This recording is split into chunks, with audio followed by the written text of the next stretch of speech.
Bapak Ibu guru dan anak-anak sekalian, kenapa ini menjadi penting untuk kita bahas? Saya sering mengatakan bahwa tantangan bangsa ini ke depan semakin besar, sementara pola-pola untuk mendidik anak kita supaya mencintai negara ini menjadi sangat berkurang. Saya selalu saja mengkritik kurikulum pendidikan yang ada di Indonesia. Menurut saya, Pak Kapolres, kurikulum hari ini tidak mendukung siswa didik untuk lebih mencintai bangsanya. Bandingkan umpamanya dengan dulu zaman saya, atau mungkin Pak Kapolres masih menemukan, dulu kurikulum siswa-siswi di sekolah itu sangat mendukung untuk mencintai negaranya. Contoh, coba Anda simak, nanti di akhir pembicaraan kita akan tanya jawab. Semua yang berani bertanya akan saya kasih hadiah kaos dan uang tunai. Satu pertanyaan 300.000. Lumayan untuk ngeslot. Sekarang penyakitnya ngeslot Pak Kapolres. Hati-hati, ngeslot itu kamu kena pasal 303 ya. Perjudian dan ancamannya kriminal. Itu pidana, tidak hanya perdata. Dulu saya masuk sekolah di SD itu ada pendidikan namanya PSPB, Pendidikan Sejarah Perjuangan Bangsa. Sekarang ada Bu? Nggak ada. Melalui PSPB itu akhirnya saya mengenal nama-nama pahlawan. Kalau dulu orang bilang tak kenal maka tak sayang, sekarang gara-gara nggak ada pelajaran itu banyak siswa-siswi yang tidak tahu siapa pahlawannya. Lebih populer dengan artis-artis K-pop dibandingkan nama pahlawan. Kalau dulu saya masih mengenal dengan Cut Mutia, masih kenal dengan Cut Nyadin, sekarang banyak yang nggak kenal. Lebih kenal dengan Cut Tari, Cut Mini, Cut Keke umpamanya. Kita diajarkan untuk mencintai bangsa ini dengan menyanyikan lagu-lagu kebangsaan. Sekarang hampir punah. Lagu-lagu kebangsaan sekarang sudah kalah dengan lagu sekop. Gitu. Itu lebih menarik. Lebih suka lagi dengan lagu-lagu ambyar atau lagu-lagu K-pop. Maka kemudian saya mencatat bagaimana kemudian bangsa ini mendapatkan serangan dalam bentuk culture strike. Apa itu cultural strike? Serangan secara budaya. Pertanyaannya adalah kenapa kok menghancurkan Indonesia hari ini harus dengan menggunakan budaya? Alasannya sederhana. Karena bangsa ini sangat kental dan kaya akan budaya. Indonesia dianggap negara yang masyarakatnya sangat menjunjung tinggi budaya. Maka kemudian yang dihancurkan adalah budayanya. Orang-orang yang punya kepentingan dengan Indonesia tidak berani melakukan agresi militer. Apalagi kita besok punya presiden yang ahli perang. Strategi militernya sangat diakui oleh dunia internasional. Maka untuk menghancurkan Indonesia dengan agresi militer itu mustahil. Berpikir melihat sejarah. Dulu kita tidak mempunyai alutsista yang bagus. Belanda dan sekutunya 350 tahun keok. Sekarang alutsista kita super mewah, super modern. Sehingga kalau ngajak perang di Indonesia repot. Lagian Pak Kapolres, perang di Indonesia itu berbiaya mahal. Nanti kalau orang-orang yang punya kepentingan pengen perang di Indonesia datang ke sini, datang ke Purworejo umpamanya, tank baru masuk, parkir di alun-alun, sudah kena parkir. Gitu kan. Nanti tentaranya capek masuk toilet, ngising, bayar. Baru mau istirahat, sudah dikeroyok pedagang asongan, canggodek, canggoreng, cangkemu, umpamanya itu. Sehingga menurut mereka ini mahal. Mahal. Lagian mohon maaf, alutsista kita bagus. Makanya kemudian cara yang digunakan untuk menghancurkan bangsa yang besar ini, kenapa saya katakan bangsa yang besar? Karena bangsa Indonesia itu mohon maaf adik-adik, terdiri dari 17.504 pulau. Makanya kenapa kemudian kita dikenal sebagai negara kepulauan. Kemudian terdiri dari 1.340 suku bangsa. terdiri dari 739 bahasa, yang antara Purworejo sama Kebumen saja, yang sama-sama Jawa Tengah, hanya batas jembatan Butuh yang memisahkan. Makanya kalau saya lihat jembatan Butuh itu saya nggak nyaman. Di situ dulu ada pedagang dawet, bakul dawet jembatan Butuh, disingkat menjadi jembatan Butuh, ya kan? Kayak tempat-tempat kayak gitu di Indonesia itu banyak, Bu. Kayak saya kemarin baru pengajian di Jember Utara, disingkat dari ya Jember Utara. Kalau di Jogja ada tempat piknik Gunung Kidul, disingkat menjadi tempat piknik Gunung Kidul. Ini Purworejo sama Kebumen yang hanya berbeda dipisahkan dengan jembatan Butuh. Itu secara culture sudah berbeda, Bu. Bahasanya wis beda. Wong Purworejo nganggo O, orang Kebumen pakai A. Boto jadi bata, sego dadi sega, loro dadi lara. Ini hanya beda jembatan loh, beda jembatan.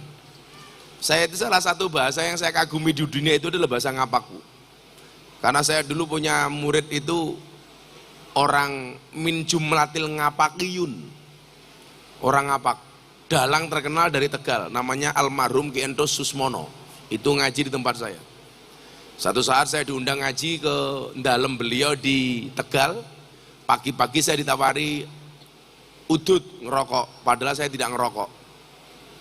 Menawarkannya pakai bahasa Ngapak, Bu. Pagi-pagi kamar saya didodok, dipanggil, Pak Kiai, kisuk-kisuk ngobori cocot. Ngerokok itu bahasa Ngapaknya ngobori cocot. Kalau di Kebumen ngomprongi congor. Ini hanya beda tempat yang hanya dipisahkan jembatan kecil, itu bahasanya berbeda. Belum lagi budayanya. Belum lagi budayanya. Kepikir nggak bagaimana kemudian kita dengan orang Timur, bagaimana kemudian kita dengan orang Aceh, itu budayanya sudah sangat berbeda. Tapi kemudian saya melihat ada keadilan yang luar biasa yang Allah berikan kepada bangsa ini. Contoh, Bang, saya kemarin ngisi Rakernis Bareskrim Mabes Polri di Bali bersama Pak Kabar Eskrim Bang Wahyu Widada. Saya sampaikan apa? Salah satu bentuk keadilan Tuhan, ada adik lihat, pernah ke Bali belum? Pernah ke Bali? Yang belum pernah coba besok Anda lihat di sana. Bali, pulau seindah itu Allah ciptakan untuk Indonesia.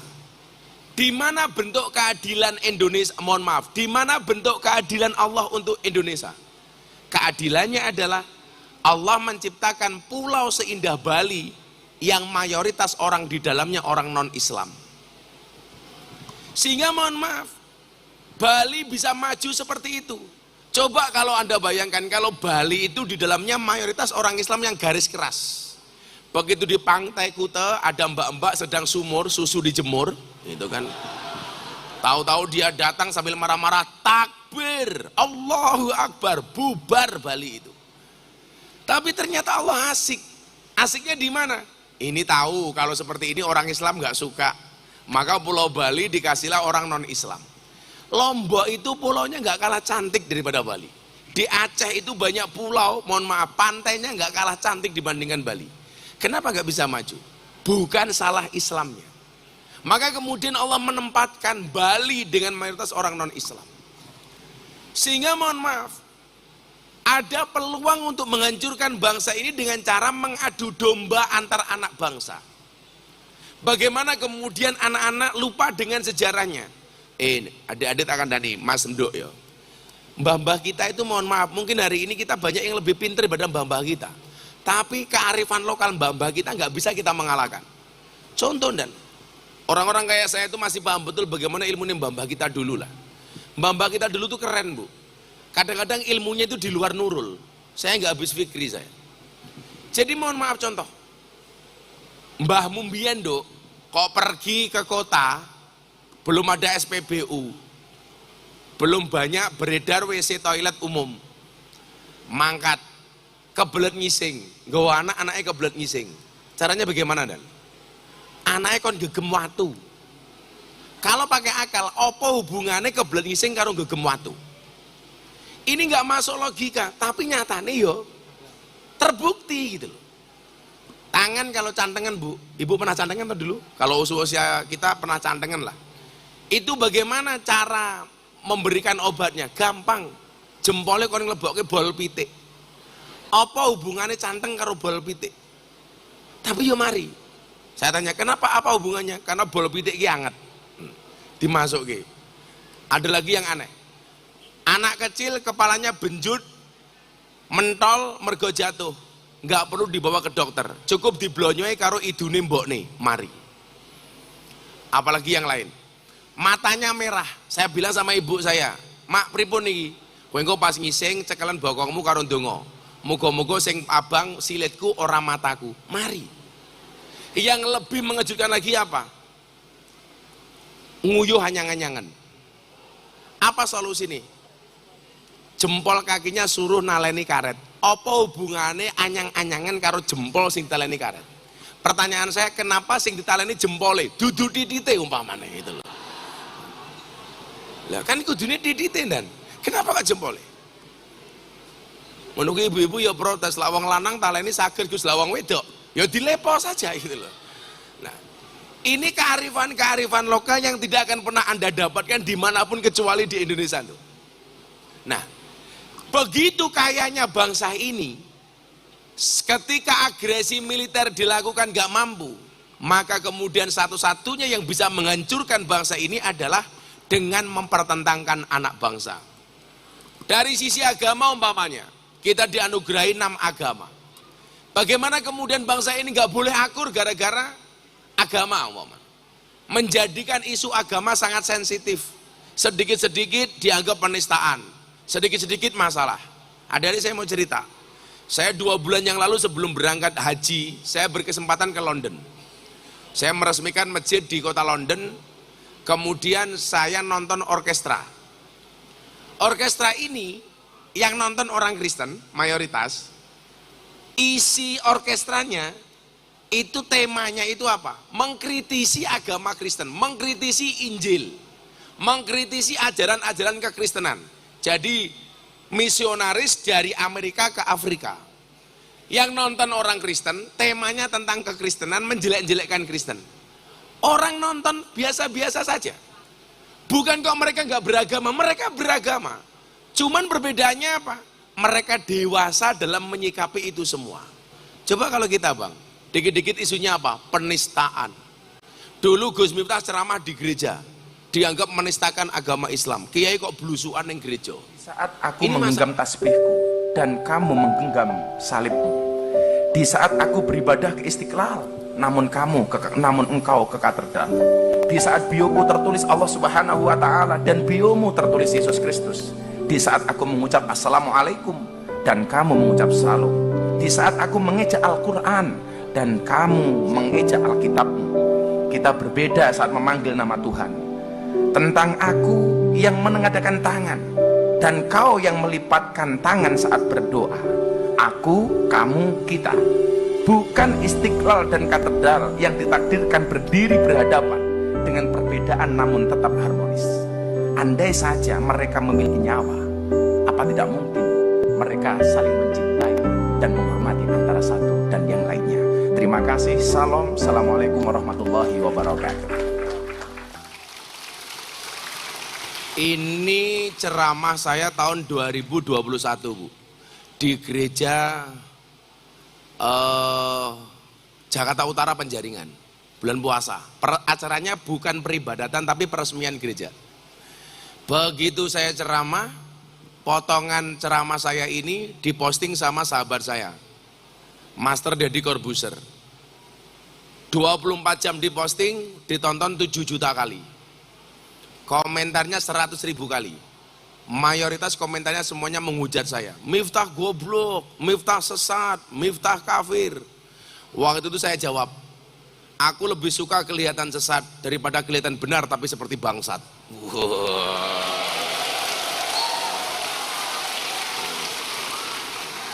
Miftah kafir. Kenapa? Masuk gereja, masuk tempat ibadah agama orang lain. Orang yang masuk tempat ibadah agama orang lain berarti kafir. Saya mau tanya, pernah masuk Borobudur apa enggak? Pernah masuk Prambanan apa enggak? Kamu kafir. Kenapa? Karena masuk tempat ibadah agama orang lain. Wis kon mlebu Borobudur kon bayar malah dikafir-kafir iki. Kan goblok gitu loh. Gampang banget kita kemudian memberikan stempel kepada orang lain kafir. Kayak saya itu kalau lebaran, ya mohon maaf Bu, kalau Natal saya pasti mengucapkan selamat Natal. Kenapa? Tetangga saya itu 60% Katolik. Coba, tadi malam saya punya acara rutinan di pondok, sholawatan, untuk masuk dan beribadah di gereja. Kenapa? Karena gereja itu sarana untuk menjadi orang Kristen yang baik. Kalau orang Kristennya baik, orang Islamnya aman. Saya dorong orang Islam untuk beribadah di masjid. Karena masjid itu fasilitas dan sarana untuk orang Islam supaya menjadi orang Islam yang baik. Kalau orang Islamnya baik, orang Kristennya aman, orang Katoliknya aman. Kalau orang Islamnya aman, mohon maaf, kalau orang Kristennya baik, orang Islamnya baik, Katoliknya baik, Hindu, Buddha, Konghucu baik, maka Indonesia aman. Maka saya bilang, beda agama itu bukan musuh, tapi partner dalam kebaikan. Itulah Indonesia. Lah ini kita mulai diobah-obah di situ. Begitu saya mengucapkan kalimat itu langsung bilang, Miftah Kristen, Miftah kafir. Saya jawab, ora popo, sahadat meneh. Orang kafir 70 tahun Bu, membaca la ilaha illallah, sekali saja itu terbakar kekafirannya.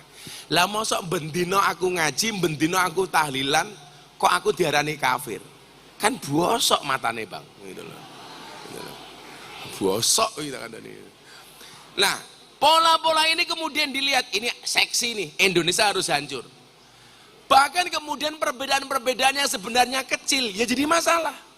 Kayak saya dulu ceramah di awal mula saya viral ceramah di klub malam umpamanya. Saya menjumpai teman-teman kafe, di teman-teman puskesmas, pusat kesenangan mas-mas, gitu loh.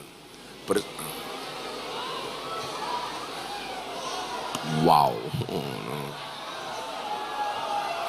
Kepala sekolah jangan lihat.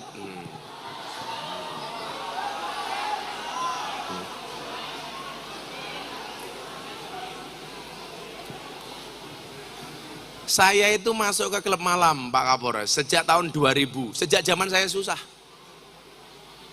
Saya sudah membersamai orang-orang yang ada di sana. Kenapa saya susah? Kok sudah mau belusuan ngurusi orang seperti itu? Coba adik-adik ingat ya, saya itu punya prinsip begini. Orang hebat itu adalah orang yang susah hidupnya, tetapi masih memikirkan kesusahan orang lain. Orang hebat itu adalah orang yang sulit hidupnya, tetapi masih mikir dengan kesulitan orang lain. Mungkin orang kesulitan ekonomi, tapi masih mikir bagaimana berbagi dengan orang lain. Karena saya meyakini Bang, di sekolah SMA itu jurusan cuma 2, kalau enggak IPA, IPS. Tapi walaupun dulu sekolahnya IPA atau IPS, ketika rumah tangga, ujiannya tetap ekonomi. Ekonomi. Tanya saja kepada ibu-ibu guru itu, bukan begitu Bu kepala sekolah? Iya. Kelihatannya dokter Anda MPD, tetap saja ujiannya ekonomi. Namanya juga MPD, manusia penuh dosa. Nah, bagaimana kemudian bangsa ini dihancurkan? Pertanyaannya begitu kan. Tadi Gus Miftah bilang, kita akan dihancurkan dengan culture strike. Penjajahan secara budaya. Dalam hal apa saja kita dijajah? Saya itu senang. Anak-anak sekolah gini dengan kearifan lokalnya, dengan seragamnya macam-macam, anggun. Kita kenapa? Karena yang pertama, kita dijajah secara fashion. Bagaimana kemudian mode dan style kita ini kalau bisa sudah hilang rasa Indonesianya. Lebih bangga kemudian mengadopsi fashionnya orang lain dibandingkan kearifan lokal yang kita miliki. Bu, saya itu kan sering ngaji ke Hongkong bersama para kungyan. Kungyan itu bahasa Hongkong untuk asisten rumah tangga. Dari Purworejo ke Bumen, Tegal, banyak lah. Mereka berangkat dari sini ke Hongkong, Bang, itu pakai jilbab, bajunya rapi. Begitu setahun 2 tahun tinggal di Hongkong, nelungsumi. Pakaiannya sudah mengikuti yang diidolakan. Yang diidolakan rata-rata artis K-pop, BTS dan lain sebagainya. Blackpink. Akhirnya apa? Yang tadinya pakai jilbab kayak Bu Indri ini, akhirnya jilbabnya dicopot. Pakaiannya mengikuti teman-teman yang diidolakan seperti Blackpink. Kebayang nggak bang? Kalau Blackpink itu pakai baju seksi, pantas. Bodinya bagus, kulitnya mulus. Lah mbak Purworejo, fashionnya melu Blackpink. Wes tungkae meletek-meletek gitu loh. Kulitnya wireng, kadang-kadang raine glowing, kakinya hitam, itu kan? Buah belimbing, buah pisang, raine glowing, kakinya belang-belang gitu loh. Sing dicontoh Lisa Blackpink, yo ora pantes, cok, tak bilang gitu loh. Kalau Lisa Blackpink ya pantes, lah Capur Warejo kaya ngono kok melu-melu Lisa Blackpink, dadi murah kaya Blackpink mbak, tapi kaya black kerupuk. Serapa mas? Coba, saya itu dari dulu nggak pernah alergi dengan orang bercadar, ya sekarang mulai itu pilihan hidup kamu. Saya kasih satu fakta, di Arab Saudi itu bu, saya kemarin nonton Real Madrid versus Barcelona itu pas saya umroh. Kebetulan saya penggemar Madrid bang. Makanya kemarin saya ke London itu salah satunya dalam rangka nonton final champion. Nah, saya benci dengan Barcelona.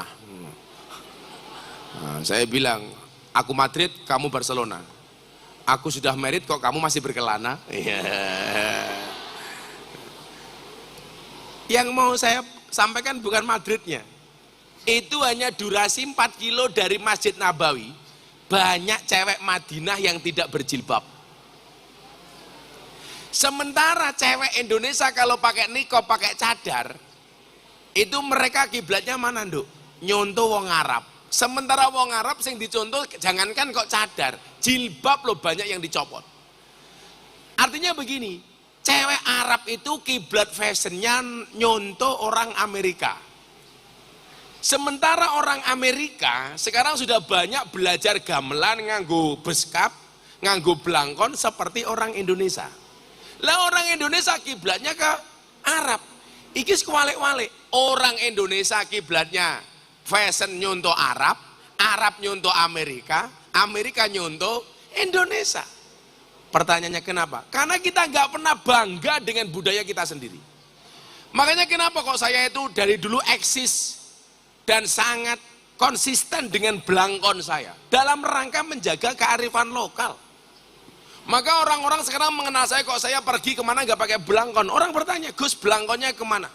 Sampai kemudian saya dapat rekor muri gara-gara saya menjual melelang blangkon untuk sosial.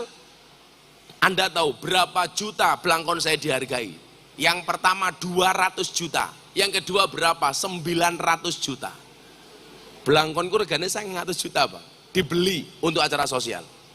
Coba bayangkan saja Bu Indri, blangkone saja 100 juta, piye sarunge? Apa meneh? Kok isine ilmune goblok? Kok isine? Ini dalam rangka menjaga kearifan lokal. Sampai saya belajar kenapa orang Jogja sama orang Solo itu blangkonnya beda. Ada yang tahu bedanya blangkon Solo sama blangkon Jogja? Bedanya ini loh. Ini loh Bu, mondolan ini loh Bu.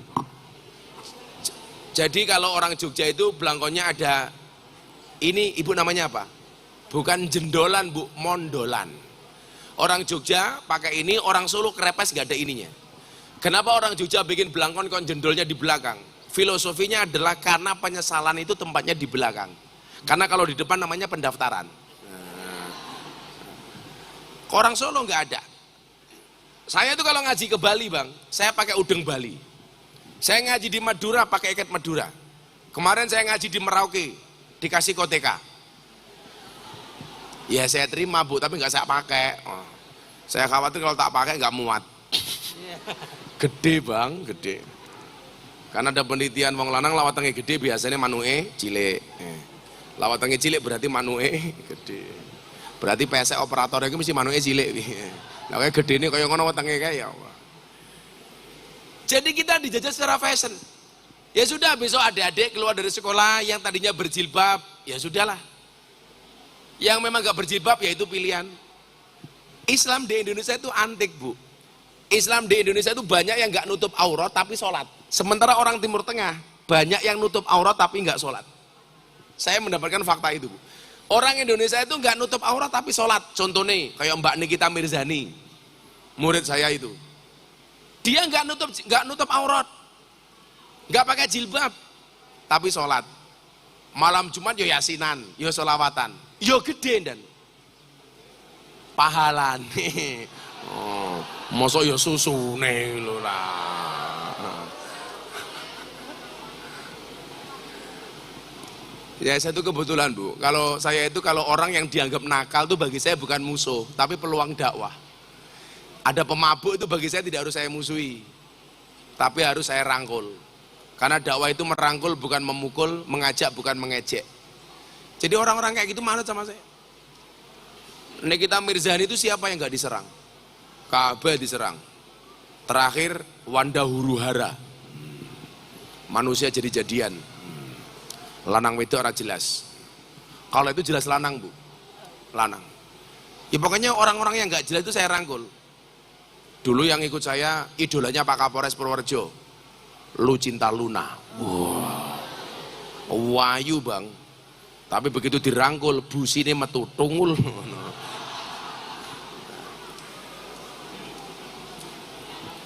Yang pertama fashion. Coba diingat-ingat, kita dijajah yang pertama pakai apa, Dek? Fashion. Sudah.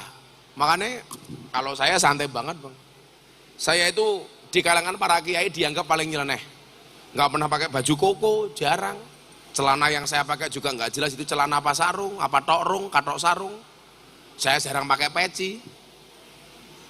Ya karena bagi saya atribut itu nggak penting lah, nggak penting. Kalau saya ngaji di Mabes Polri, saya pakai baju komando taktikal dan lain-lain. Tapi bahwa saya anak muda yang harus mempertahankan budaya itu penting bagi saya. Anggah ungguh sopan santun etika. Makanya kayak dulu ada wartawan Australia tanya saya begini, Bu.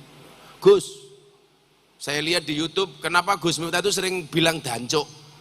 Saya bilang, saya itu ngomong dancuk bukan dalam rangka misuh, tapi dalam rangka menjaga kearifan lokal. Karena saya khawatir kalau nggak ada anak bangsa yang berani ngomong dancuk, besok lama-lama dancuk akan diklaim sebagai milik Malaysia. Karena Malaysia itu sukanya apa, Nduk? Ngaku. Wayang diklaim milik Malaysia, batik Malaysia, reok Malaysia, keris Malaysia. Apa? Rendang Malaysia. Sejak kapan Ipin Upin bikin rendang itu kan nggak ada. Makanya saya harus sering-sering ngomong dancuk supaya Malaysia nggak berani mengklaim. Kan ya lucu dan kalau Ipin Upin ngomong dancuk itu kan nggak pantas itu. Jadi saya mohon izin sama adik, cukuplah Gus Miftah yang sering ngomong dancuk. Hidup dancuk. Alah melu-melu cangkemmu.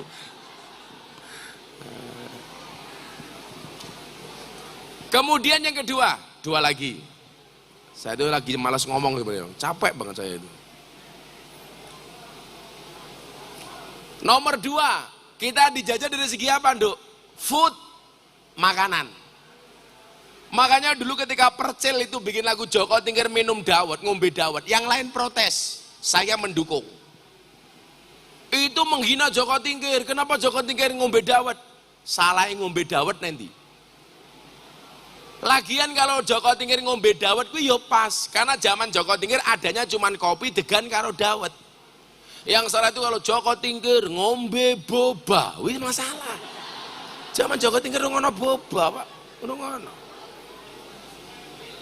Lah sekarang kita itu kalau minum coba lali karo dawet. Kan sekarang banyak dawet ayu, macam-macam. Kita kalah populer karo boba. Kalah populer sama Thai tea. Sekarang yang terbaru itu dan misui. Apa, Nduk? Apa?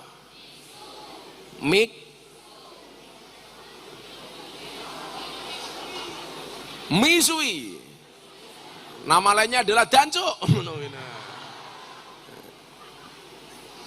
Kita bangga itu loh. Bahkan mohon maaf, masih banyak anak bangsa yang ketika kita orang yang bersimpati dengan perjuangan Palestina yang dibombardir oleh Israel, kemudian anak bangsa bersimpati dengan boikot produk-produk yang mendukung Israel. Masih saja ada anak bangsa ini yang bangga memamerkan di media sosial minum Starbucks. Masih bangga nguntal KFC. Padahal kalau ngomong kopi, Indonesia punya ratusan jenis kopi. Dari Aceh, Lampung, sampai Purworejo semuanya punya jenis kopi masing-masing. Tapi kita itu nggak bangga kalau nyeruput kopi di angkringan. Seolah-olah kalah mewah dibandingkan Starbucks. Padahal yang dijual di Starbucks itu bukan kopi, tapi sirup rasa kopi. Tapi kita bangga. Dulu bang, sebelum Israel itu genosida terhadap Palestina, saya juga minum Starbucks. Tapi begitu saya tahu bahwa Starbucks ini sponsornya Israel, saya menyatakan haram minum Starbucks. Harus berani dong. Dulu anak saya itu kalau mau makan, Neng Meka itu, bah minta ayam goreng. Belinya apa bang? McD, KFC. Tapi kalau hari ini saya tahu McD dan KFC itu sponsor Israel, anak saya pun bilang apa? Bah saya nggak mau makan KFC. Padahal produk-produk ayam goreng lokal itu banyak yang bagus. Kayak punya teman saya, Rocket Chicken, bagus. Olive, bagus. Tapi kalau kita nggak KFC seolah-olah nggak keren. Bahkan di media sosial, di TikTok ada adik lihat, ngombe Starbucks ngenyek mereka yang minum kopi di angkringan. Mundur wir, aku Starbucks, kamu cuma angkringan. Matane aku ngono.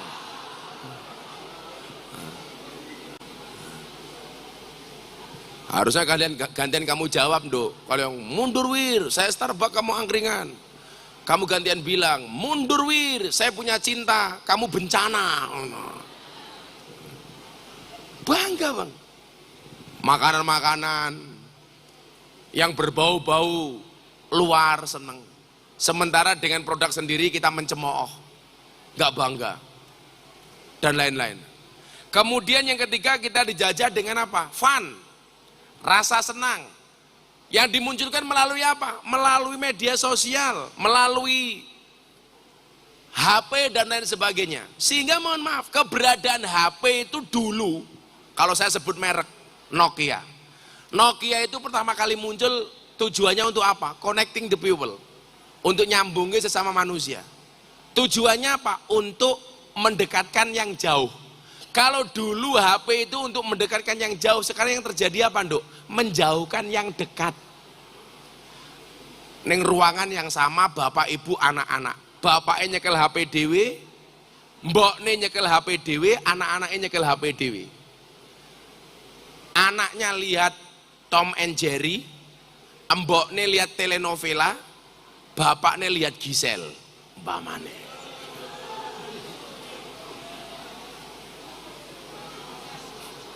Yang kudune kita itu lebih intens ketika bersama keluarga, hilang gara-gara itu, dibuat fun. Makanya kenapa film-film di Amerika itu dibuat menarik. Film-film drama Korea dibuat menarik. Sampai hari ini bang, sekalipun saya belum pernah nonton drama Korea, aku mending nonton Kim Jong Un gitu loh. Coba bu, kalau Bu Indri nonton drama Korea, pernah nonton bu? Orang tenane. Aku curiga, kok ibu-ibu sekolah SMKN 1 ini jilbabnya pink.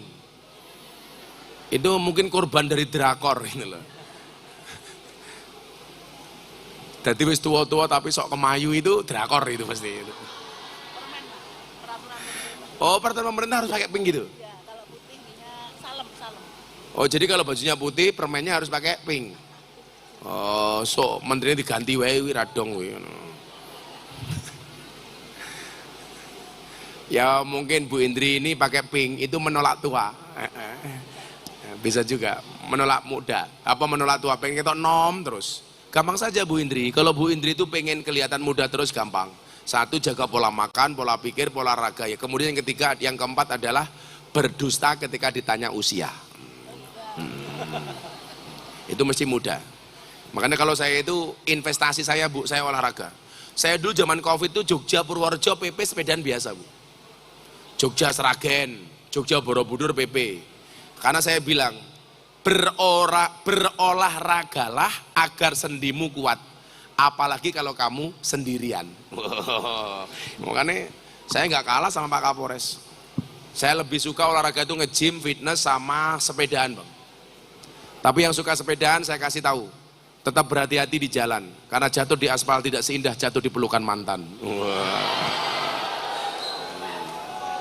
Kalau Bu Indri lebih suka lari apa jalan Bu? Jalan. Oh benar, jalan Bu. Saya juga lebih suka olahraga jalan dibandingkan lari. Kenapa? Karena hidup itu tentang perjalanan bukan tentang pelarian. Wah. Untuk apa aku lari? Kalau di garis finish gak ada Indri. Iya.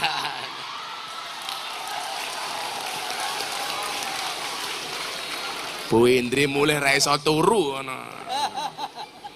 Nanti Bu Indri langsung gak bisa move on. Ibu tahu kenapa move on itu berat Bu? Move on itu berat kenapa? Karena dari SD, SMP, SMA sampai perguruan tinggi yang dipelajari hanya mengingat dan menghafal, bukan melupakan. Yeah.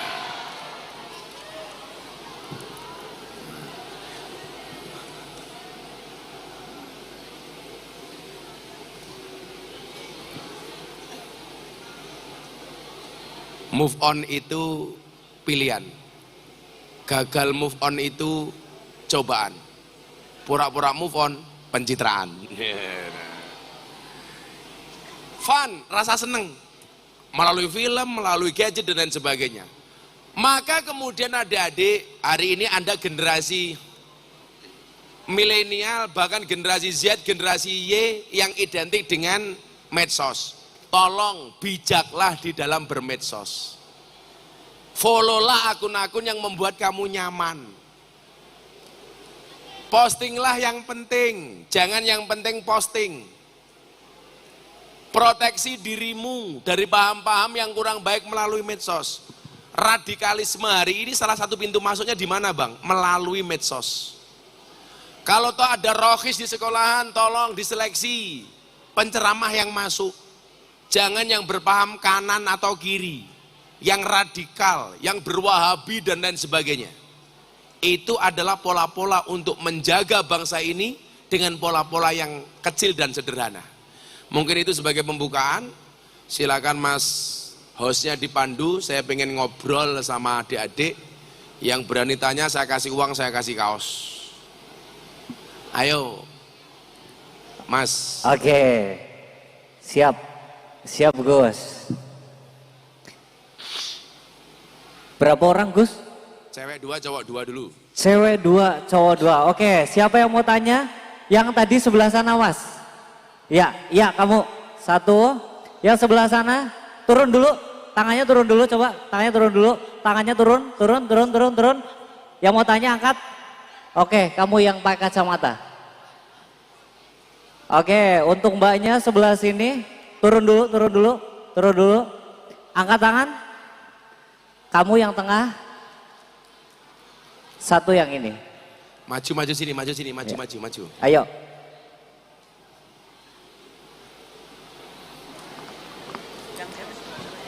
Silakan. Sini. Sebelah sini. Merah sini. Dua sini, cowoknya sini, ceweknya sini. Cowoknya sebelah sini, mbaknya sebelah sana, Mbak. Duduk. Agak maju, Nduk, agak maju. Agak maju aja biar kelihatan kamera raimu. Nduk, agak maju sini. Agak maju aja, maju. Ya, namanya siapa? Sebelumnya izin memperkenalkan diri, nama siswi Zaidah Hayati dari kelas 12 TKR YTA. Apa? Kamu dulu satu-satu kok kayak kancane. Ida siapa namanya? Zahidah Hayati. Zaida. Jurusan apa di SMK? TKR, Pak. Apa itu TKR? teknik kendaraan ringan. Teknik kendaraan Ringan, otomotif. ringan apa otomotif? Otomotif. Tak antemi loh. Teknik TKRO, teknik kendaraan Ringan, ringan otomotif. Teknik kendaraan ringan itu apa aja, Bang? Mesin jahit. Gitu. Cita-citanya Zaidah pengen jadi apa? kerja di Freeport, Pak. Apa hubungannya TKN karo Freeport yo? Ya mungkin besok pas di perguruan tinggi ambilnya yang jurusan yang lain, Pak. Oh. Kenapa kamu ngambil TKN RO itu?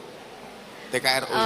Karena dulu saya ambil di mesin tapi nggak dapet, terus nyari yang di bawahnya. Oh, kamu anak buangan. Iya. Pengen mesin oleh TKRO. Apa pertanyaannya Zaidah? Jadi bagaimana menurut Gus Miftah tentang peran agama untuk memperkuat rasa nasionalisme di kalangan masyarakat Indonesia? Terima kasih. Bagus. Zaidah pertanyaannya bagus.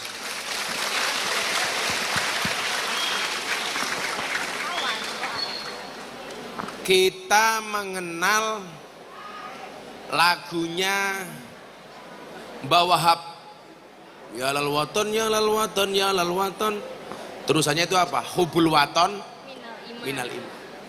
Kenapa sampai dikatakan mencintai negara itu bagian dari iman? Ajaran agama kok mengajarkan itu? Kok sampai mencintai negara itu bagian dari iman yang terkait dengan agama? Karena pentingnya agama untuk mengajarkan rasa nasionalisme kepada kita. Artinya apa? Agama punya peran yang sangat penting, sangat urgent untuk mensupport kita bagaimana kemudian mencintai bangsa ini. Contoh loh, Nabi itu ketika meninggalkan kota Mekah, dia naik ke bukit, tangannya diangkat sambil berdoa. Demi Allah, kamu adalah tanah yang paling aku cintai, kata Nabi. Kalaulah tidak karena sesuatu, aku tidak akan pernah meninggalkan kamu, wahai kota Mekah. Begitu masuk kota Madinah, tangan Nabi kemudian diangkat kembali, beliau berdoa, ya Allah, Allahumma habib ilaina al-Madinah. Ya Allah, jadikanlah saya untuk mencintai kota Madinah, kahubina ila Makkah, sebagaimana aku mencintai Makkah, au asad, bahkan lebih dahsyat daripada itu. Nabi mencintai Mekah Madinah, Nabi mencintai tanah Arab. Kenapa Nabi mencintai tanah Arab? Karena Nabi lahir di Arab, besar di Arab, bekerja di Arab, berjuang di Arab, meninggal dimakamkan di Arab. Itulah kenapa Nabi mencintai Arab. Pelajarannya apa? Kenapa kita mencintai Indonesia? Menurut hadis ini, karena kita lahir di Indonesia, tumbuh berkembang di Indonesia, bekerja di Indonesia, berjuang di Indonesia, dan besok mati kita dimakamkan di Indonesia. Itulah kenapa kita mencintai Indonesia. Jadi kalau kamu tanya sama saya, perannya seperti apa? Sangat besar. Kalau agama mampu menjadi spirit untuk mencintai bangsa ini, maka kemudian pahlawan kita, pendahulu kita, dalam pembukaan itu kalimatnya apa, Nduk? Pembukaan. Coba kamu baca. Pembukaan. Pembukaan. Undang-Undang Dasar 1945. Pembukaan, coba dibaca. Pembukaan Undang-Undang Dasar 1000. Wale! Oh ya. Undang-undang dulu. Undang-Undang Dasar 1945. Pembukaan bahwa sesungguhnya kemerdekaan itu ialah hak segala bangsa, dan oleh sebab itu maka penjajahan di atas dunia harus dihapuskan. Terus? Karena tidak sesuai dengan peri kemanusiaan dan peri keadilan. Satu. Berarti kalau Indonesia ngambil peran kayak bahasanya Pak Prabowo kemarin di Jerman, di Perancis, harus memberikan resolusi terhadap perang. Indonesia melu-melu urusan perdamaian di Palestina. Berdasarkan undang-undang itu melanggar apa enggak? Apa sesuai? Sesuai dong, bahwa penjajahan di atas dunia harus dihapuskan. Yang terjadi Palestina dan Israel itu bukan perang agama, tapi apa? Penjajahan. Israel dulu itu tamu di Palestina, nggak punya wilayah, nggak punya daerah, nggak punya tanah. Datang ke Palestina, disambut dengan baik. Begitu nyaman tinggal di Palestina, akhirnya tuan rumahnya diusir. Itulah bajingan Israel. Maka Indonesia turut serta. Kemudian dilanjutkan, atas berkat. Atas berkat rahmat Allah yang Maha Kuasa dan dengan didorongkan oleh keinginan luhur supaya berkehidupan kebangsaan yang bebas, maka para pejuang kita mengakui enggak bahwa kemerdekaan Indonesia itu atas apa? Atas berkat rahmatnya Allah. Ini menunjukkan apa? Bahwa bangsa kita ini bangsa yang nasionalis religius, memegang teguh prinsip nasionalisme dan juga prinsip religiusitas. Makanya kenapa kemudian warga negara harus beragama. Maka semua agama yang diakui oleh undang-undang berhak menjalankan perintah agamanya dengan nyaman. Kristen ke gereja nyaman, orang Hindu ke pura nyaman, nggak boleh mereka nggak nyaman. Jadi kalau kamu tanya seberapa penting peran agama, jawabannya sangat penting. Iya, kamu malah ingah-ingih loh. Sebelumnya izin memperkenalkan diri. Nama siswa Muhammad Mansur Hidayat dari Malah lu elek sone mic-nya, bagus yang tadi. malu nggak? Malu dikit soalnya. Makanya kalau sudah punya pacar jangan cari ganti yang baru, bisa jadi yang lama lebih baik daripada yang baru. izin memperkenalkan. Rungono dhisik to malah ngomong. Sik tak guyoni dhisik. Orang itu kalau sholat berjamaah, kalau makmumnya satu, itu posisi makmumnya di jauh dari imam apa di dekatnya imam? Dekat toh? Nah, ini kan. Kalau ada makmum baru datang, yang dilakukan apa? Dipukul pundaknya makmum, kemudian dia mundur. Jadi orang kedua ini mundur kan ada orang ketiga. Ini kan. Pelajarannya apa? Kalau ada orang ketiga, lebih baik kita mundur wir. Gak usah bertahan, loro goblok. Siapa namanya? Muhammad Mansur Hidayat. Muhammad Pacul Hidayat. Mansur. Oh Mansur. Kurungku Muhammad Pacul Hidayat. Panggilannya Mansur Muhammad apa Hidayat? Mansur. Macur. Mansur. Kamu kelas berapa Sur? Kelas 12 TPJTA. Apa itu TPDWA? Teknik pemesinan. Oh, yang tadi mau diambil sama Zahida. Oh, mungkin kamu tidak sekelas, tapi bisa dong seumur hidup. Iya.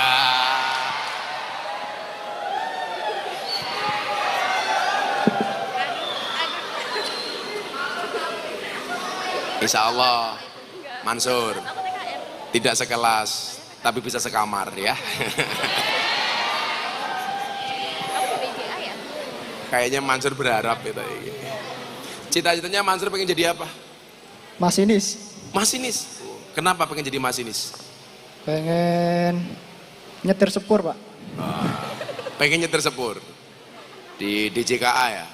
Jadi besok masinisnya si Mansur, penumpangnya Zahida. Kenalan di dalam, dekat. Yang terjadi apa? Cintaku berawal di DJKA dan berakhir di KUA. Iya. Lumayan loh, Sir. Prinsip hidup Gus Miftah kayak kereta api. Tetap berjalan di atas relnya, jangan berhenti sebelum sampai tujuan, ada yang menghalangi, tabrak. Ngono, Sur. Masinis kok ingahingi, Sur. Apa pertanyaannya, Sur? Nah, jadi kan kita ini mahasiswa SMK. Kalau SMK kan mahasiswa, matamu siswa. Siswa SMK. Soan. Siswa SMK kan berorientasi setelah lulus itu kerja. Nah, kalau di tempat perusahaan itu bekerja sama dengan Israel, yang kebetulan itu Israel memerangi Palestina. Nah, sebagai umat Muslim yang bertaat itu sebaiknya bertahan atau keluar dari perusahaan tersebut. Mumet ndasku iki. Engko takon metu ranti pekerjaan malah ngoyak ning pondokku. Gus, gara-gara melu dawuhin jenengan aku nganggur, lah modar. Kula sampai ranti pekerjaan moro ning pondokku. Ayo nangis bareng. Sama halnya begini, gak usah spesifik Israel lah.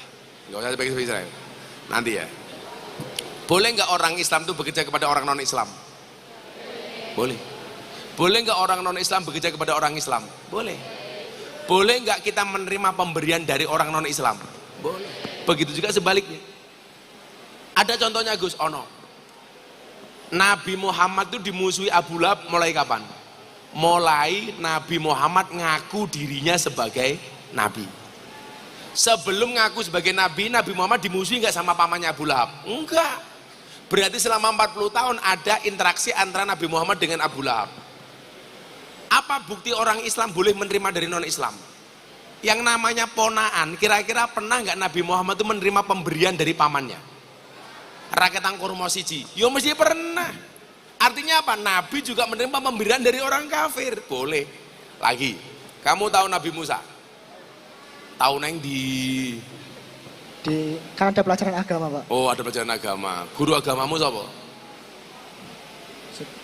Pak Mustafa. Oh, jenenge Mustafa. Ya pantes lah, Mustafa guru agama pantes lah. Jenenge siapa guru agama? Mustafa, ya pas tau gitu. Guru agamamu jenenge siapa? Robert, ya ora pantes. Guru agamamu siapa? Bu Indri, enggak meyakinkan. Kalau guru musik paling galak jenenge siapa? Jawaban wae. Lho lah ana wonge ra ngrasani, lak kowe ngomong berdua karo aku ngrasani, lak ngene iki ra ngrasani. Iki ra nyindir tapi nabrak. Siapa gurumu sing paling galak? Mboten enten. Oh, wedi ra munggah matane lah.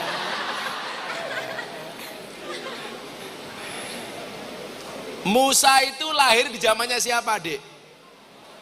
Siapa? Fir'aun.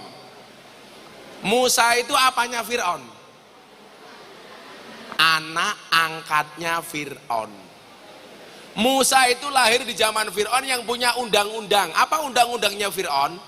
Undang-undangnya Fir'aun itu atas bisikan dukunnya Fir'aun, bukan Samsudin.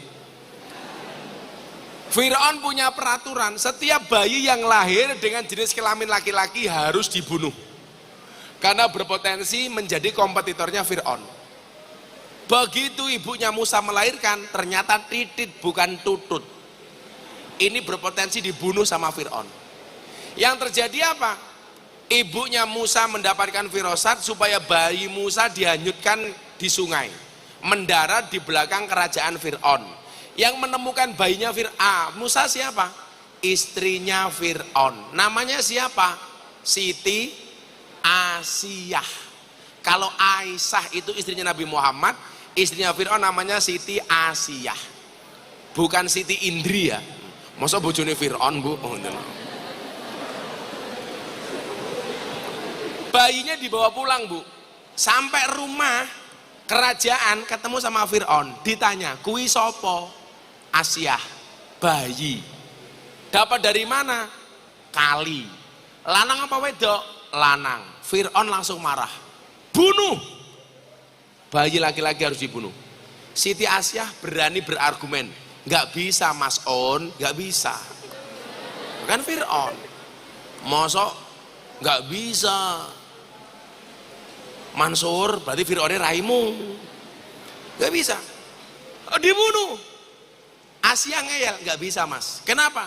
Undang-undangmu, bayi yang kamu bunuh itu adalah bayi laki-laki yang kamu cari. Sementara bayinya ini datang sendiri. Ngeyel deh. Fir'aun manut karo omongane bojone, ngalah karo bojone. Maka mohon maaf, sejak saat itulah terjadi peristiwa suami kalah dari istri. Kui gara-gara Fir'aun. Maka saya benci dengan Fir'aun. Gara-gara Fir'aun kita para suami terjajah oleh istri. Jangankan cuman guru, Kapolres kalau bojone yo kalah tak kandani. Sak gagah-gagahe Kapolres dikit tak bojone goblok dadak tak kandani. Oh pemeneh kiai, insya Allah luweh parah. Wong wedok ora duwe jabatan yang medeni, apa meneh kepala sekolah. Hi.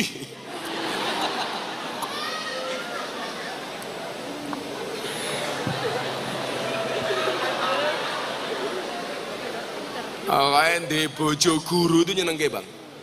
Lah Pak Kapolres di bojo guru, masuk kamar, takoni karo bojo nih, papa masih ingat pelajaran kemarin? Iya. Cukup dijawab lupa mama. Nah, istrinya pasti langsung bilang, ayo papa ulangi lagi. Iya. Tapi lah guru wedok terus kepala sekolah bahaya. Masuk kamar langsung ditanya sama kepala sekolahnya, ayo papa selesaikan dulu administrasinya. Ada. Repot bu. Akhirnya apa yang terjadi Mansur? Musa dipelihara, tumbuh dan berkembang di kerajaan Fir'aun. Berarti selama hidupnya Musa diopeni sama Fir'aun. Berarti darah dagingnya Musa tumbuh kembang dengan nafkahnya Fir'aun. Ini dalil yang menunjukkan bahwa orang Islam masih boleh menerima pemberian dari non-Islam. Bagaimana kalau kamu bekerja di perusahaan Israel? Pertanyaannya, ada nggak pekerjaan lain? Kalau ada pekerjaan lain, sekarang kondisi Israel seperti itu, tinggalkan. Tapi kalau nggak ada, ya piye meneh. Wong babi kuwi oleh dipangan kalau nggak ada makanan lain. Opene babi ini wis sunat. Babi itu boleh nggak dimakan? Boleh kalau nggak ada makanan lain. Bukan berarti halal, boleh jais. Mansur tahu babi itu mengandung apa? Cacing pita? Salah. Babi itu tidak mengandung cacing pita, tapi mengandung anaknya. Ya mosok anakmu sur. Mosok kelon karo babi. Babi itu haram sur, apalagi babi buta. Jadi kalau memang kamu kepapar kerja di situ, nggak ada pekerjaan lainnya dijalani dulu. Tapi kalau ada yang lain, pilih yang lain. Ayo yang sana, Mbak E. Izin memperkenalkan diri, nama siswi Awan Setia Dinati dari kelas 11 DPIBA. Awan. Namamu siapa? Austina Awan? Awan Setia Dinanti. Awan. Oh, berarti kamu nggak pernah malam ya? Awan terus. Apa dulu kamu lahirnya siang hari? Malam.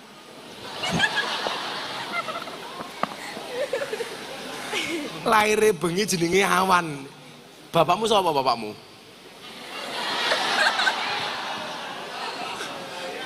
Bapakmu pekerjaannya apa, Dok? Wira swasta. Oh, wira swasta. Wira swasta yang aneh. Masa lahirnya bengi jenenge Awan? Oh, aku ngerti. Kenapa lahirnya malam namanya Awan? Mergo mbiyen gawene awan-awan itu lah. Kamu jurusan apa, Awan? DPIB. Apa itu DPIB? Desain Permodalan dan Informasi Bangunan. Oh, besok kerjanya jadi kuli, mandor gitu. Oh, desain informasi, tapi kan jadi mandor, jadi kuli bangunan. Cita-citamu pengen jadi apa, Dok? Pengen jadi polisi. Lahirnya bengi jenenge Awan. Jurusane model, cita-cita desain, cita-cita polisi. Kok uripmu belas ora nyambung to, Dok? Kenapa pengen jadi polisi? Mumpung ada Pak Kapolres ini. Kenapa pengen jadi polisi? Ya pengen aja. Oh. Kalau seandainya yang berbuat kriminal bapakmu, kamu tangkap apa kamu selamatkan? Ya kan harus ditangkapkan, harus kita bekerja harus profesional. Iya, bagus. Ya mudah-mudahan kamu jadi polisi bagus seperti Pak Kapolres, ya. Orang kayak Sambo, ya. Nah.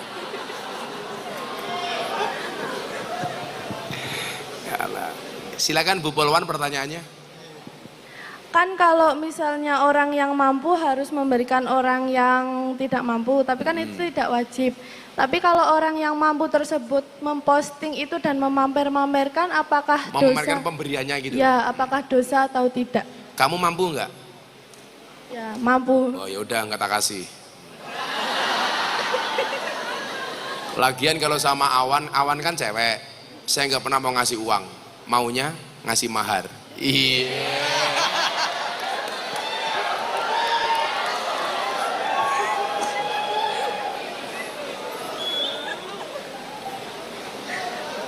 Santai aja Awan.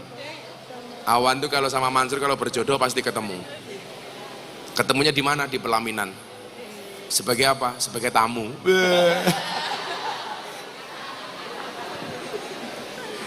Santai aja Sur. Nanti malam kamu sholat hajat. Siapa tahu si Awan jadi jodohmu. Kalau kamu sudah sholat hajat ke Awan gak jadi jodohmu, gampang Sur. Ya Allah, bila sholat hajatku tidak mampu meluluhkan hatinya, izinkan ku melantunkan takbir 4 kali untuk mensolatkan jenazahnya.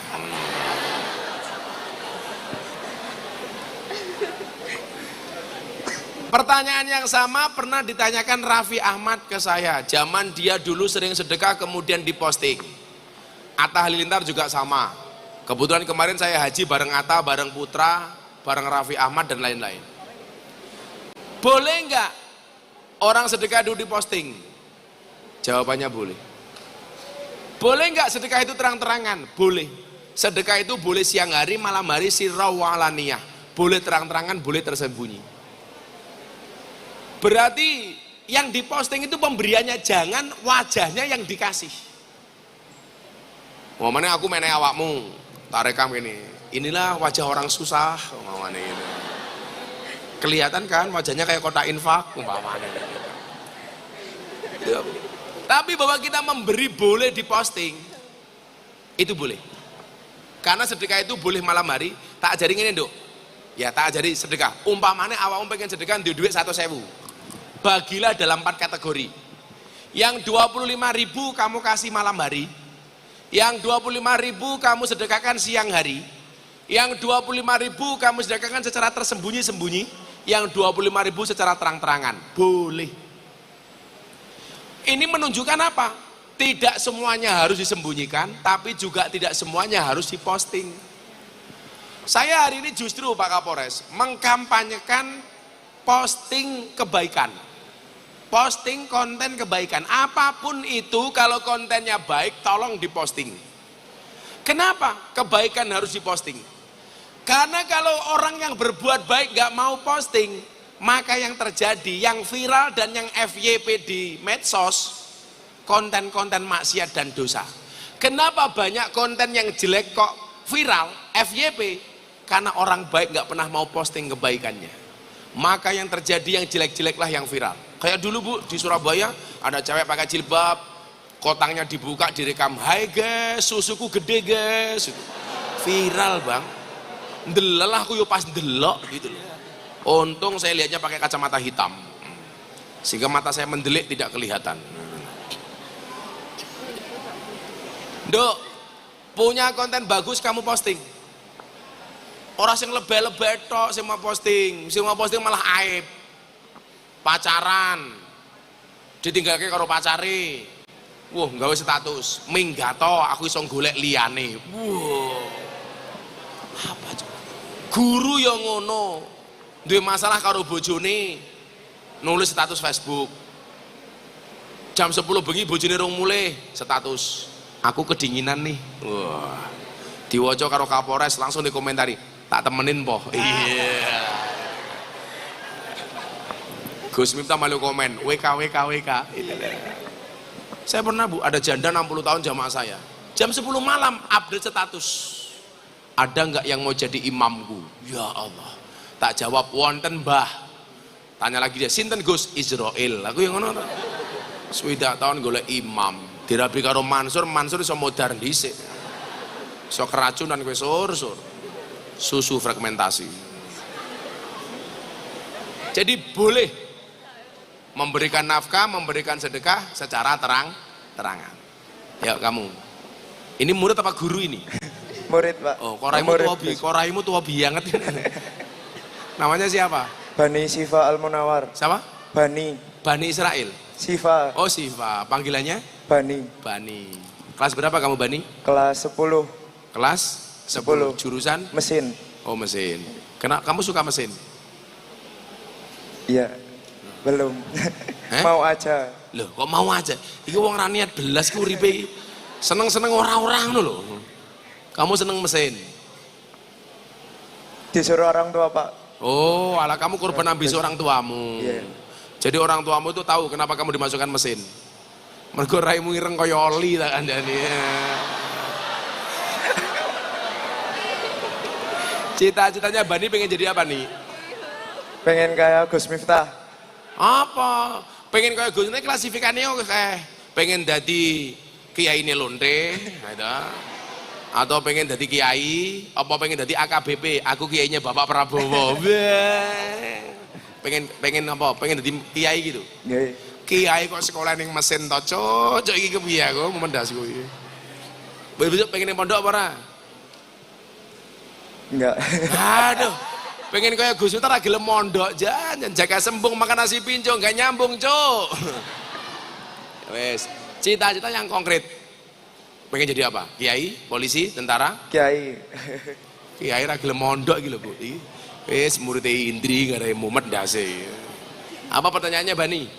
Jadi bagaimana cara melawan rasa overthinking karena tuntutan dari orang tua? Wah. Curhat Mama. Kamu memahami overthinking itu seperti apa? Rasa bingung, pusing. Kepikiran. Apa? Masuk, wiki bingung, rasa nggak enak. Wiki overthinking apa masuk angin?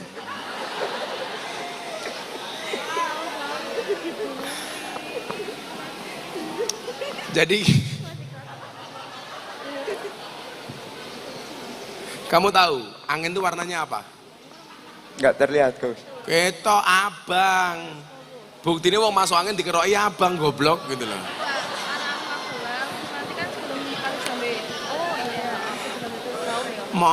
Masuk angin dikeroki warnanya pink, itu jilbabnya Bu Indri. Kamu selama ini overthinking? Iya. Kenapa? Karena tuntutan dari orang tua. Kamu masuk di mesin ini merasa ini ambisi orang tuamu gitu? Ya enggak, maksudnya kamu di mesin aja gitu. Biar nilai apa? Biar bisa masuk mana-mana. Oh, aku tahu kenapa bapak memasukkan ke mesin. Lah wong kowe modelnya kok robot ini ngomong ngono kok.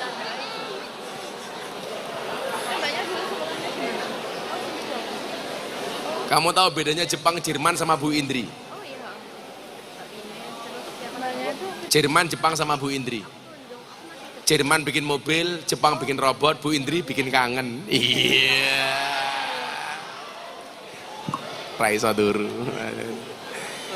Kelepek-kelepek. Malah Bu Indri langsung bengok sekop.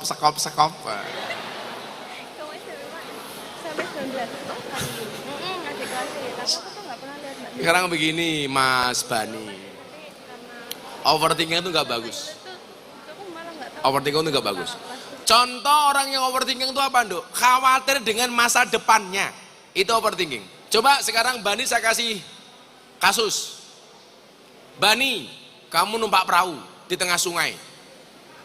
Ketika kamu naik perahu, bayangkan kamu naik perahu di tengah sungai. Begitu kamu naik perahu, perahumu bocor. Di sekeliling perahumu banyak buaya. Apa yang harus Bani lakukan? Renang ke tepian, Gus. Berenang ke tepian, diuntal boyo goblok.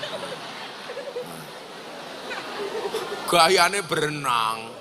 Padahal Bani ini berenang gayane mesti gaya dadan, pure dadan. Bayangkan Bani naik perahu, perahunya bocor, di tengah perahu, di sekeliling perahu banyak buaya. Apa yang harus Bani lakukan? Yang harus Bani lakukan satu, berhenti membayangkan.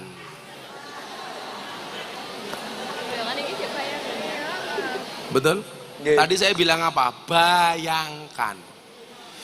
Kegagalan orang sukses itu adalah terlalu banyak bayangan-bayangan yang belum pasti di masa yang akan datang.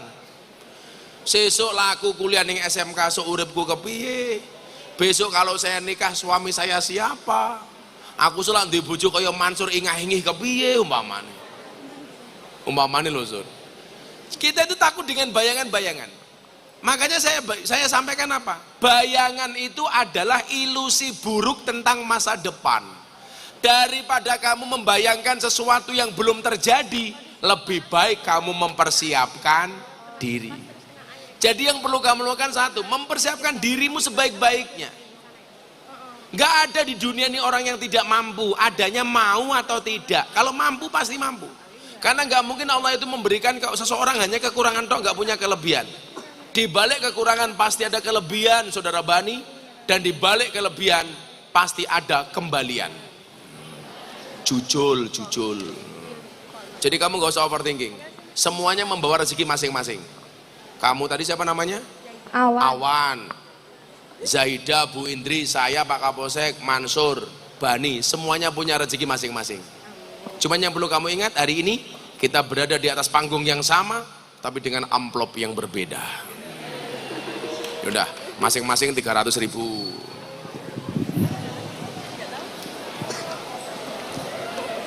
Bani, kalau saya kasih uang untuk beli apa?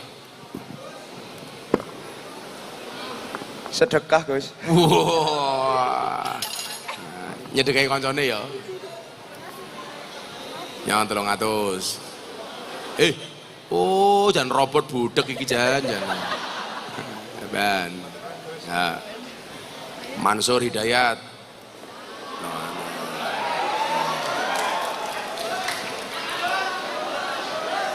Zaida.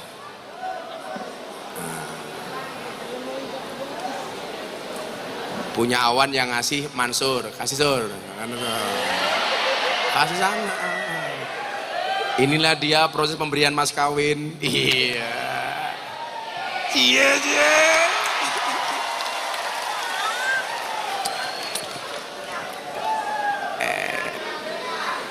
Kaosnya dibuka Sur, foto dulu yuk. Kaosnya dibuka Mbak, berdiri aja berdiri. Dibuka aja kaosnya. Kaos dari Bank BRI. Ya.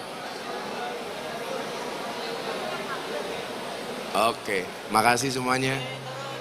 Yuk, dua lagi, dua cowok, dua cewek lagi yuk. Dua cowok, dua cewek. Dua cowok, dua cewek. Oke, yang sebelah sini, coba turun dulu mbaknya. Oke, 1, 2, 3. Kamu yang pojok, sama kamu yang depan. Iya. Mas ya, turun dulu. Oke, 1, 2, 3. Paling belakang Mas. Yang sebelah sini, angkat lagi, turun dulu. 1, 2, 3. Yang sebelah sana. Ya kamu. Ya. Ya, ayo Mbak, tadi. Bukan yang belakang. Nah, iya. Iya kamu.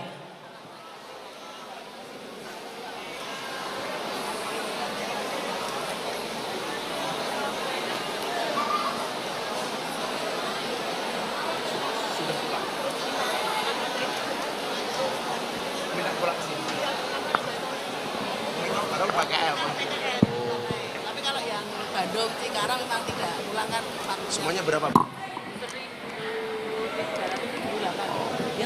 Ayo cowok dulu. Kamu. Ya. Assalamualaikum warahmatullahi wabarakatuh. Waalaikumsalam. Izin memperkenalkan diri, nama siswa Rendra Jani Sultan Widiatmoko dari kelas 11 TPYTA. Panggilannya siapa? Raindra. Raindra. Jurusannya apa? TPYTA. Apa itu? Mesin teknik pemersinan. Teknik permesinan. Cita-citanya Rendra pengen jadi apa? Polisi, Gus. Wow. Kenapa pengen jadi polisi? Mau... Aku ngerti kamu pengen jadi polisi kenapa? Pengen ketemu Awan kan? Iya. Kenapa pengen jadi polisi? Supaya bisa mengayomi masyarakat. Kamu tahu yang ditulis di kantor polisi itu apa? Yang ditulis kalau masuk kantor polisi itu ada tulisan apa itu? Selamat datang. Oh, matamu.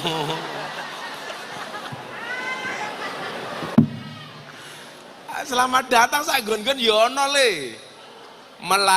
Melayani, mengayomi, melindungi.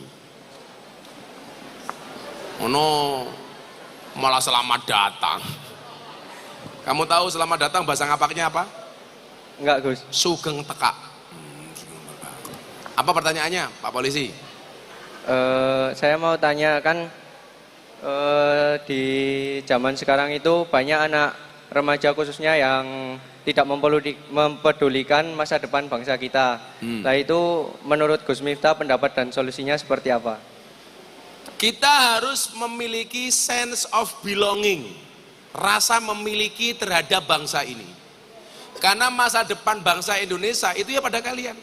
Artinya apa? Kualitas bangsa ini ke depan itu tergantung anak muda hari ini. Makanya kenapa kemudian yang didandani misinya Pak Prabowo itu adalah mencerdaskan anak didik. Dengan cara apa? Salah satunya melalui program makan siang gratis itu. Tujuannya apa Bang? Saya ini generasi yang dulu tidak bisa makan siang gratis.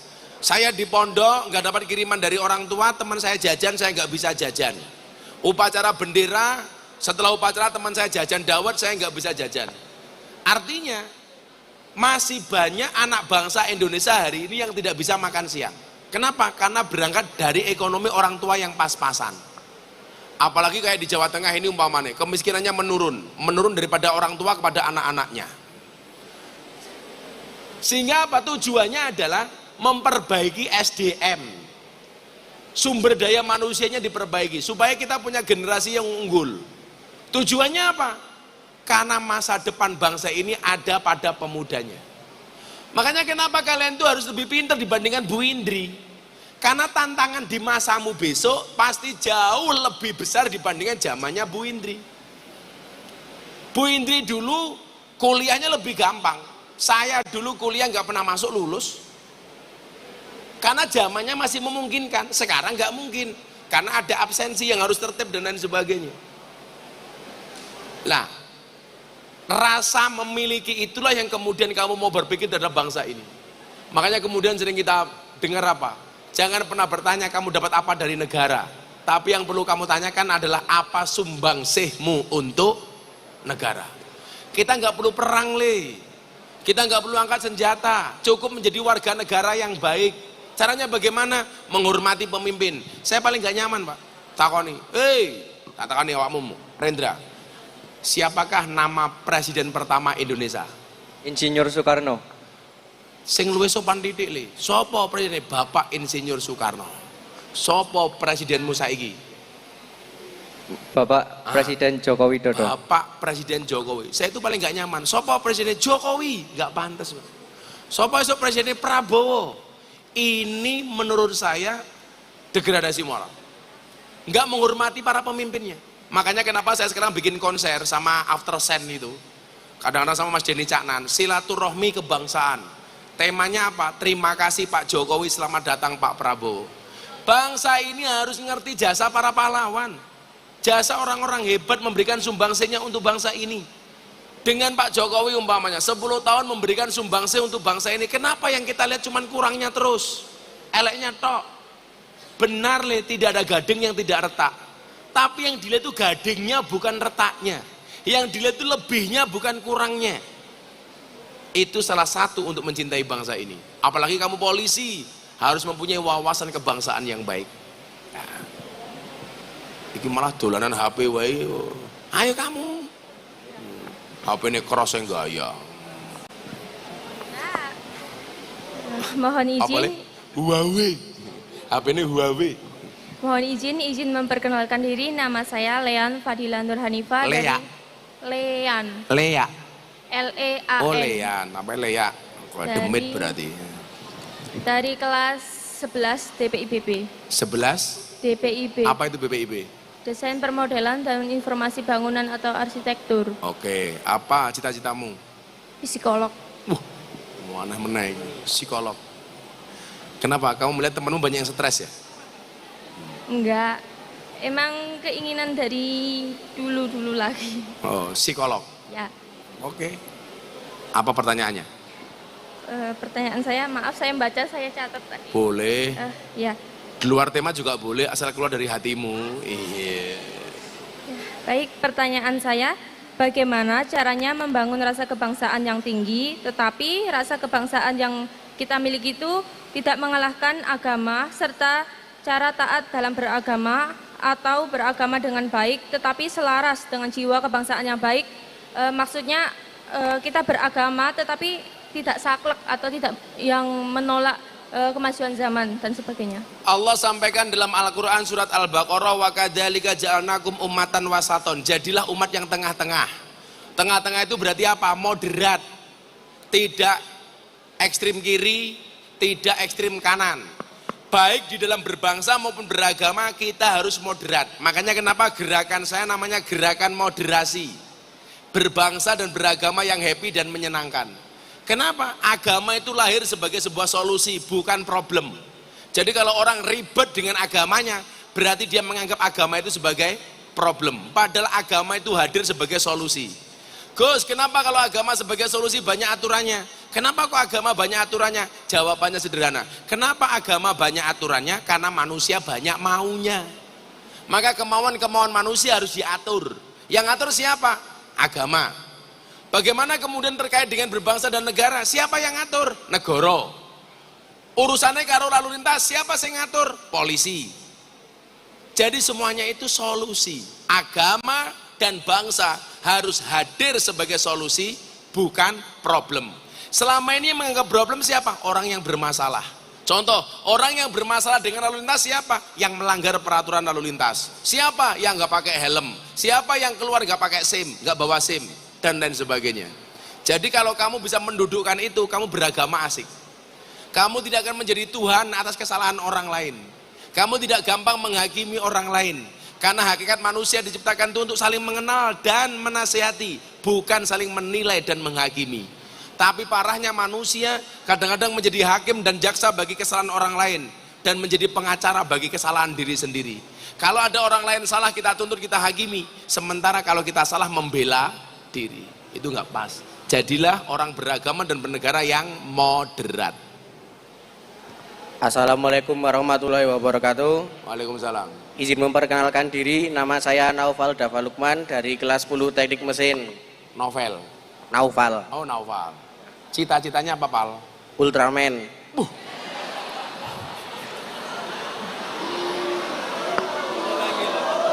Guyon.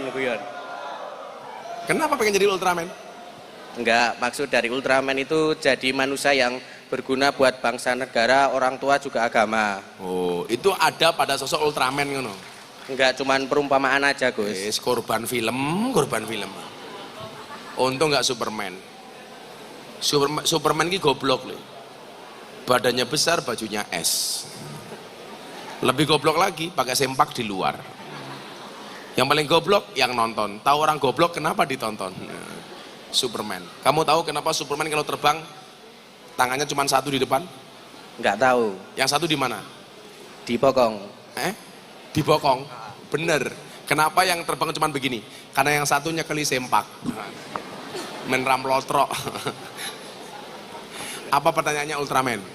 Jadi gini Gus, kan di zaman sekarang banyak tuh di platform media sosial ada yang saling ejek agama, suku, ras dan lain-lain. Nah, gimana sih cara kita sebagai generasi muda menyikapi orang yang mengejek agama, ras atau suku kita dengan cara yang bijak agar kita malah tidak membalas mengejek agama, suku atau ras mereka? Ojo mau delok. Ya nggak usah kamu tonton. Kayak saya ditanya, Gus, itu Gus Miftah sering dibully, dicaci, dimaki, kenapa nggak pernah sakit hati? Kamu tahu alasannya? Karena komentarnya tidak pernah saya baca. Ngapain? Kamu tahu nggak? Kalau orang posting sesuatu di Instagram atau di medsos, lebih banyak like-nya apa banyak komentarnya? Like-nya. Kenapa lebih banyak like-nya? Karena rata-rata cuma nge-like nggak komen. Nah, kenapa nge-like nggak komen? Kurang tahu. Nah, kenapa lebih banyak like-nya dibandingkan komentarnya? Sederhana saja, Novel. Karena seberapa banyak pun orang yang membencimu dengan komentar-komentarnya, di luar sana lebih banyak yang mencintaimu dari dalam hatinya. Tapi kalau Novel beda. Kenapa lebih banyak like dibandingkan komen? Karena dia mencintai tapi tidak bisa mengatakannya. Iya, ngempet katakan. Fakta, Gus. Fakta. Ya. Jadi begini loh, yang bisa memproteksi diri kita sendiri dari HP itu siapa, Bu? Ya kita sendiri, bukan Bu Indri. Wong HP-mu nggak bisa dibuka Bu Indri kok. Yang bisa memproteksi diri kita dari HP siapa? Ya istri sendiri. Karena suami juga nggak berani buka HP-nya istri kok. Walaupun istri banyak buka HP-nya suami. Makanya dulu Pak Jokowi pernah pesan toh, pas zaman Rapimnas TNI Polri, tolong TNI Polri HP istri diawasi, dibuka, jangan sampai terpapar paham radikalisme. Saya aja bilang, oh perintah Pak Jokowi bagus, cuman pertanyaannya emang berani suami buka HP-nya istri? Gak berani, Dan. Yang ada istri buka HP-nya suami. Makanya HP-nya harus double, Dan. Kok Bu Indri HP-nya 2? Oh, ada. Satunya chatting sama Kapolres ya Bu ya. Yang bisa memproteksi kita, Li. Saring sebelum sharing. Posting yang penting, jangan yang penting posting. Yang perlu kamu ingat satu, Li. Salah milih pergaulan itu lebih gampang dinasihati daripada salah milih guru. Daripada salah milih pengajian. Saya itu kalau sama anak pemabuk, anak nakal tak nasihati selesai. Tapi kalau sudah ideologinya yang geseh, susahnya minta ampun dinasihati. Makanya circle itu menjadi penting. Makanya kalau ngomong-ngomong soal teman, coba ingat kalimat ini. Imam Fudail bin Iyad, dia mengatakan begini, yaji'u fi akhir zaman aqwamun yakununa ikhwanal alaniyah wa ada asarirah. Akan datang di satu zaman di mana ada teman yang di hadapan kita dia mengaku sebagai teman, tapi di belakang kita dia menusuk kita. Laneng ngarepe dhewe apik, laneng buri dia menikung kita. Makanya ada bahasa becek ke titik Allah ketoro, wis kebaca tak bripik malah ditikung karo konco. Makanya kamu harus benar mencari circle dan teman pergaulan. Ya terakhir. Assalamualaikum warahmatullahi wabarakatuh. Izin memperkenalkan, nama saya Alifatul Fauzia Nur Syabani dari kelas 10 Teknik Otomotif A. Cita-cita? Cita-cita insya Allah menjadi orang sukses dan membahagiakan kedua orang tua. Sukses ki apa? Copet ya yang sukses. Maling ya sukses. Bekerja di PT-PT besar di perusahaan atau perusahaan di PT besar itu apa contohnya? AHM. Iki bocah iki uripe pragmatis banget iki.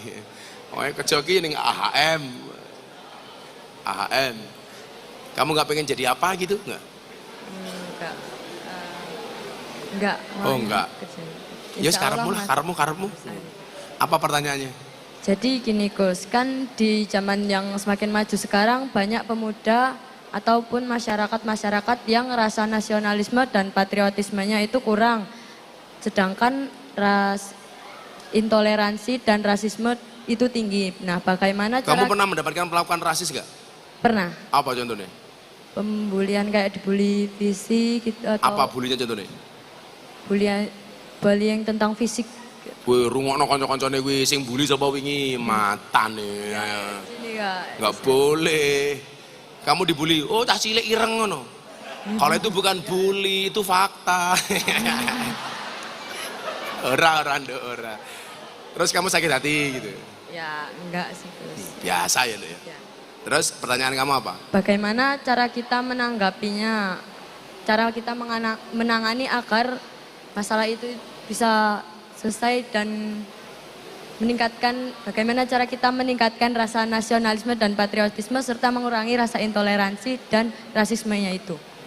Kok mumet pertanyaanmu ya? Mau bully, jadi intoleransi, jadi rasisme, jadi nasionalisme. Lebih spesifik pertanyaanmu apa? Cara kita menangani tentang rasisme itu Pak dan intoleransi. Yang pertama, kita memahami bahwa Tuhan itu menciptakan manusia berbeda-beda. Inna khalaqnakum min dzakari wa unsa, laki-laki dan perempuan. Wa ja'alnakum syu'uban wa qabail. Allah menciptakan bersuku-suku dan berbangsa-bangsa. Beda itu untuk mempersatukan, bukan untuk menghancurkan. Allah menjadikan pelangi indah karena warna yang berbeda. Saya sering mencontohkan persatuan itu seperti sambal di dalam cobek. Sambal itu berangkat dari bahan dasar yang berbeda. Ada cabenya, ada berambang, bawang, terasi, uyah, micin. Ditumbuk di tempat yang sama. Dicampur jadi satu, menghasilkan bau yang sedap, rasa yang nikmat. Nggak perlu menonjolkan diri masing-masing. Oh sambal ini enak gara-gara lomboke, nggak perlu. Oh lombok sambal ini enak gara-gara berambangi. Kalau seperti egois seperti itu gampang. Kowe mangan sambel panganan dhisik lomboke. Lombok entek baru mau kletak berambangi. Berambang entek baru mau pangan terakhir terasine. Bengoren cangkemmu. Kita tidak harus menonjolkan diri bahwa kita sama di hadapan negara. Soal hukum semuanya. Baik yang kaya maupun yang miskin sama dalam mendapatkan perlakuan hukum. Apalagi di dalam agama kita dijamin setara. Yang membedakan adalah iman dan takwanya. Kalau itu kamu pahami, kamu tidak akan pernah merasa insecure. Dan yang lain merasa punya kelebihan, kamu juga tidak boleh over. Kenapa? Karena status kita semuanya sama. Kalau kemudian hari ini yang dianggap sukses saya, mungkin sukses saya lebih dahulu dibandingkan kamu.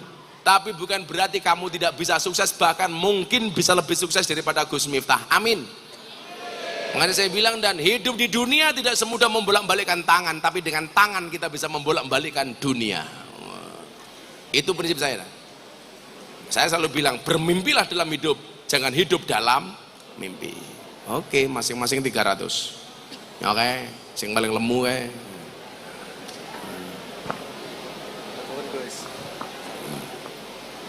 Oke.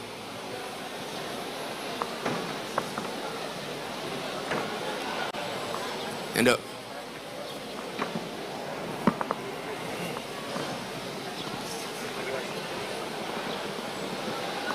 Makasih Endok. Ayo foto-foto.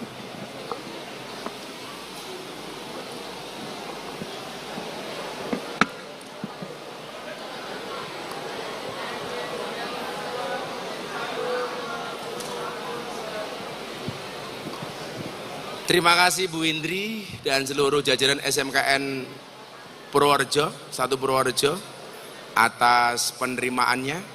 Mudah-mudahan yang sedikit ini bermanfaat. Saya udah ngantuk Bu, saya mohon pamit. Pak Kapolres terima kasih. Anak-anak sekalian, saya selalu mengatakan sebagai penutup, kenapa kaca mobil bagian depan itu selalu saja lebih besar dibandingkan kaca spion? Jawabannya adalah karena masa depan kita jauh lebih besar dibandingkan masa lalu kita. Maka jangan pernah insecure menghadapi masa depanmu. Yakinlah semua orang membawa kesuksesan masing-masing. Semua orang rezekinya sudah dicetak oleh Allah Subhanahu wa taala. Kalau hari ini saya bisa, saya yakin kalian lebih mampu. Jangan pernah takut bermimpi. Mumpung mimpi gratis tidak membayar. Ya, mungkin itu yang kemudian bisa saya sampaikan hari ini. Terima kasih Bu Kepala Sekolah, terima kasih Pak Kapolres, dan terima kasih semuanya. Berjumpa di lain waktu dan kesempatan. Terima kasih. Assalamualaikum warahmatullahi wabarakatuh.